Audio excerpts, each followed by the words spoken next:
राधे राधे सभी को। आपका स्वागत है मेरे चैनल पर। उम्मीद करती हूँ आप सभी का करवा चौथ का पूजन बहुत अच्छे से संपन्न हुआ होगा। तो अब बारी आती है विसर्जन की। तो देखिए, कई लोगों का यही सवाल होता है कि विसर्जन हमें कब करना है और चढ़ाई गई सामग्री का हमें क्या क्या करना है। तो एक एक सामग्री के बारे में मैं आपको बताऊंगी। बहुत ही महत्वपूर्ण वीडियो है, अंत तक आप जरूर देखना। तो देखिए, किसी के यहाँ पर पूजन दोपहर में होता है, किसी के यहाँ पर शाम को प्रदोष काल में पूजन होता है। इस पूजा में बायना आता है, पूजा जाता है।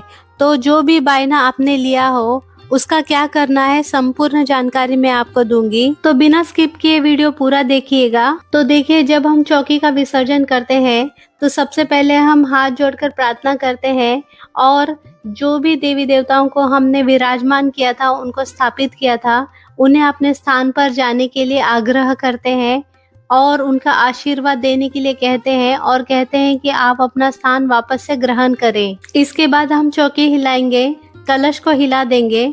यदि आपने अखंड दीपक जलाया है तो उसे जलता छोड़ देंगे और जब वह अपने आप बुझ जाएगा तब उसकी बाती का विसर्जन कर देंगे और दिए को दोबारा धो के इस्तेमाल कर सकते हैं। अब जो करवा है, हम पूजा होने के बाद रात्रि में जब चंद्रोदय होगा तो इस करवे के जल से हम चंद्रमा को अर्घ देंगे और जो इसके ऊपर मिष्ठान रखा है इससे चंद्रमा को जीमेंगे। चंद्रमा पूजन के बाद पति का पूजन भी हम करते हैं और इस प्रकार हमारा व्रत पूरा होता है। पूजन करने के बाद इस करवे को आप या तो दान कर सकते हैं या फिर अगले वर्ष तक अपने घर में रख सकते हैं। अगर आपका करवा धातु का है तो आप इसे वापस से धोकर अगले साल इस्तेमाल कर सकते हैं। इसके साथ ही आपने जो छलनी इस्तेमाल की थी पूजा में, उस छलनी को भी आप रख सकते हैं और इसका दोबारा इस्तेमाल किया जा सकता है। कथा सुनने या पढ़ने के लिए आपने जो किताब इस्तेमाल की थी, इसे आप वापस से मंदिर में रख देंगे। इस कथा की पुस्तक का आप दोबारा इस्तेमाल अगले साल कर सकते हैं। इसके बाद देखिए, हमने जो बायना निकाला था सासू माँ के लिए,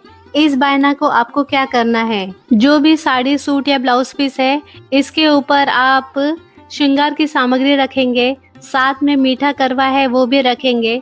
मीठा करवे के बाद आपने जो ऋतुफल समर्पित किया है वो भी रखेंगे और जो भी मिष्ठान आपने समर्पित किया है, इन सबको आपको इकट्ठा करना है। सासू माँ, किसी भी सुहागन महिला या फिर किसी पंडिताइन को उनका आशीर्वाद लेकर उनके पैर छूकर देते। अगर आपने 2 जगह सेम चीजें श्रृंगार की चढ़ाई है तो इसमें से कुछ चीजें आप स्वयं भी धारण कर सकती हैं, खुद भी इस्तेमाल कर सकती हैं। इसके बाद दिन में कहानी सुनने के बाद ये जो जल का लोटा था जो हमने सूर्य देवता को अर्घ दिया है, इस लोटे को हम दोबारा साफ करके रख सकते हैं अगली पूजा के लिए।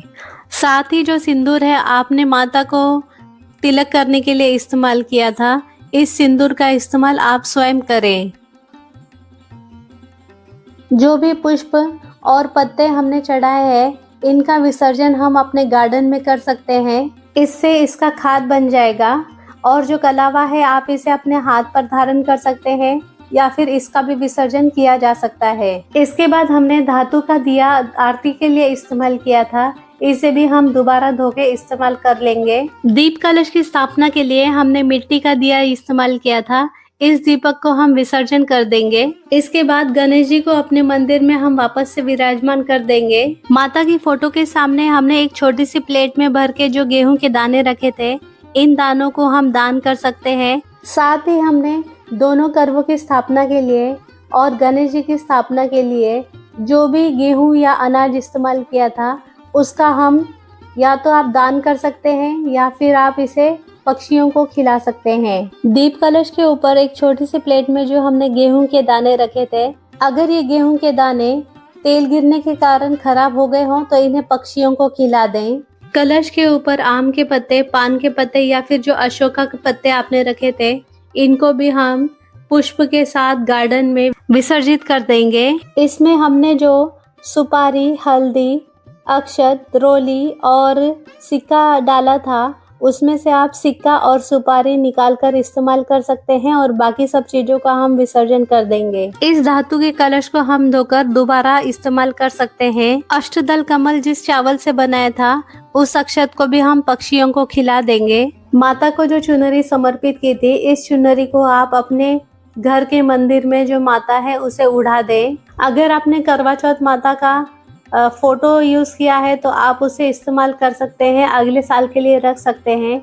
और अगर आपने कैलेंडर लगाकर पूजा की है तो आप इसका विसर्जन कर दें और अगले साल नया फोटो या फिर कैलेंडर ले। आपने जो अक्षत अष्टदल कमल बनाने के लिए इस्तेमाल किए थे, आप इसे एक पात्र में इकट्ठा कर लें और इसे अच्छे से साफ करके इसका आप खीर बनाकर पूरे घर के सदस्य को खिला सकते हैं। साथ ही चौकी पर आपने जितने भी अनाज चढ़ाए थे, इस अनाज को आप अपने अनाज के भंडार में मिला सकते हैं। इससे हमारा अन्न धन भंडार भरा रहेगा। आप चाहे तो इसे कबूतर या पक्षी या फिर गाय को भी खिला सकते हैं। चौकी पे इस्तेमाल हुए वस्त्र को आप दोबारा धोकर इस्तेमाल कर सकते हैं। कलश पर जल रोकने के लिए जो सीख लगाए जाते हैं, उन्हें आप किसी सुरक्षित स्थान पर रखें, वो किसी के पैर में ना लगे। हो सके तो गार्डन में किसी पौधे के जड़ में उसे लगा दें। दीप कलश में जो हमने जल डाला था, उस जल के थोड़े से छींटे घर में छिड़क देंगे और बाकी का जल किसी पौधे में डाल देंगे। देखिए, अब सबसे आखिरी प्रश्न कि हम इस चौकी का विसर्जन कब करें। देखिए, करवा चौथ वाले दिन ही हम पानी भरा हुआ करवा और उसके साथ साथ बायने और जो भी श्रृंगार की सामग्री और जो भी मिष्ठान और भोग हमने चढ़ाए थे वो उसी दिन हटा लेते हैं और उसके बाद चौकी वैसे ही रहने देते हैं।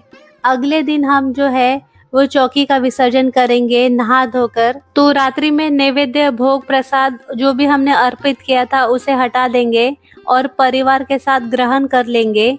अगले दिन हम सुबह चौकी का विसर्जन करेंगे। अगर आपको मेरा ये वीडियो यूजफुल लगा हो तो प्लीज लाइक एंड शेयर करिए और मेरे चैनल को सब्सक्राइब करिए। Thank you.